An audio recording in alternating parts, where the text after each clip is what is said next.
Something strange happens when you stop chasing everything. People start noticing, things start shifting, and you didn't say a word. Not because you became louder, but because you became still. It begins the moment you stop explaining, stop proving, stop waiting for someone to choose you. You step back, you redirect, you focus on the one thing that was always yours, yourself. And suddenly, the noise fades, the pull weakens, the world doesn't move you like it used to. That's not detachment, that's power. Not the kind they see, but the kind they feel. The kind they can't define, but can't ignore. This isn't magic. This isn't luck. It's a discipline. And it's over 2,000 years old. It doesn't happen all at once. First, you stop explaining. Then you stop reacting. Then one day, you stop expecting. And things begin to move. Not because the world got easier, but because your center stopped shaking. They notice it. They just don't know what to call it. A silence, a weight, a still presence they can't push around. You no longer reach, you no longer wait, you no longer need. You shift the attention inward and that changes everything. The storm doesn't need to stop. You just need to stop shaking. Ataraxia. A stillness that can't be touched.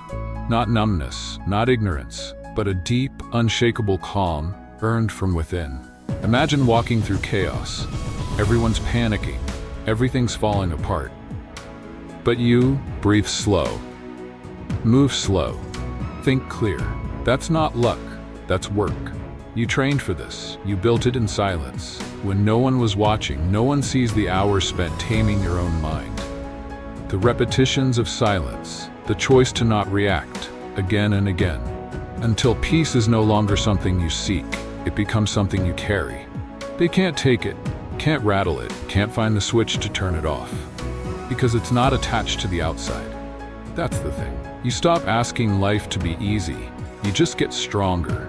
You don't avoid the waves. You anchor deeper. That's ataraxia. The stillness that scares those who live in noise. Discipline doesn't wait for motivation, and purpose doesn't beg for permission. When the world goes quiet, what keeps you moving? Will. Not the kind you talk about, the kind you build. In the cold, in the doubt, in the dark. It's not glamorous, it's not loud, but it's the reason you don't quit.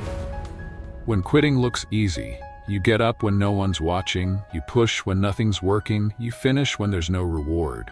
Because something inside says, I don't care how I feel, this gets done. That's will.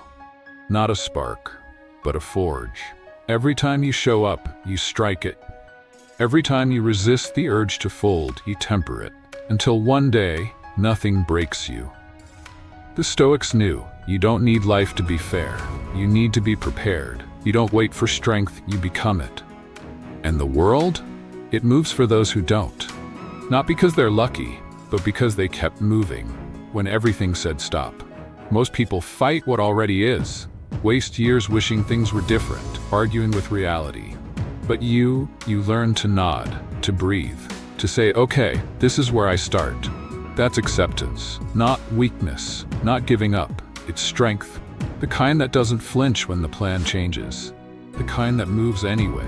You stop needing life to bend your way. You bend with it and keep moving forward. You don't control the wind, you adjust the sail. They'll tell you to resist, to push harder, to rage. But the Stoics knew better. What you can't change, you outgrow. Accept, then move. You don't freeze, you don't shrink, you don't collapse, you pivot. Because it's not about what hits you. It's about how fast you get back up and what direction you face next. And once you stop arguing with the world, you'll be surprised how far you can walk. The mind is a runner, always chasing what's next, always haunted by what's past. But presence? Presence is still. It's the breath you almost forgot to feel. The light cutting through your window, the weight of your own body, right here, right now. That's where life happens. Not in your thoughts, but in this second. The Stoics lived here. They didn't drown in what-ifs, didn't beg the future to hurry up, didn't replay the past like a punishment. They chose the only thing they could touch, this moment. Right now, you're alive. Right now you can choose. Right now you can act. Not tomorrow, not after the fear goes away, Not when it's all figured out, just now. That's where the shift happens. Not in grand plans, but in the decision to come back. Again and again. Back to breath, back to clarity, back to presence. Because when your mind stops wandering, your power returns.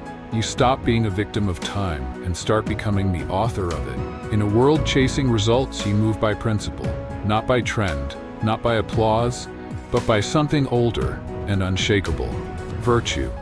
Not a word people say much anymore, but the Stoics lived by it. They didn't ask, will this work? They asked, is this right? Because right doesn't need an audience. It only needs action, wisdom, courage, temperance, justice. That's the code. Wisdom, when others react, you pause. Courage, when fear knocks, you step in anyway. Temperance, when pleasure calls, you stay still. Justice, when no one's looking, you still do what's fair. You're not here to impress. You're here to align with something deeper than ego. That's why you sleep well. That's why your steps feel clean.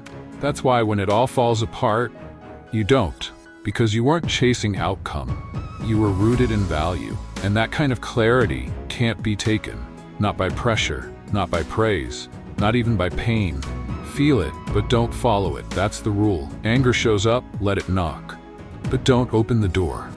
Fear whispers, hear it, but don't let it drive. The storm is always coming, but you become the mountain.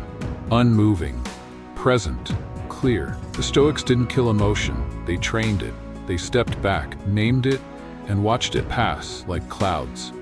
Because the second you say, I am angry, you've already lost. But when you say there is anger, you regain control. You are not your emotions. You are the one who sees them. You choose the response. You choose the pace. You choose when to speak or not at all. And that's what terrifies them. A man who doesn't explode, doesn't flinch, doesn't fold, not because he's empty, but because he's full of mastery. That's Stoic power. Feel everything. React to nothing. You don't own it. You're just holding it. That's the truth about most things, the praise, the plans, the people. And when you cling too tight, you bleed. So let go, not because you're tired, but because you're done needing it.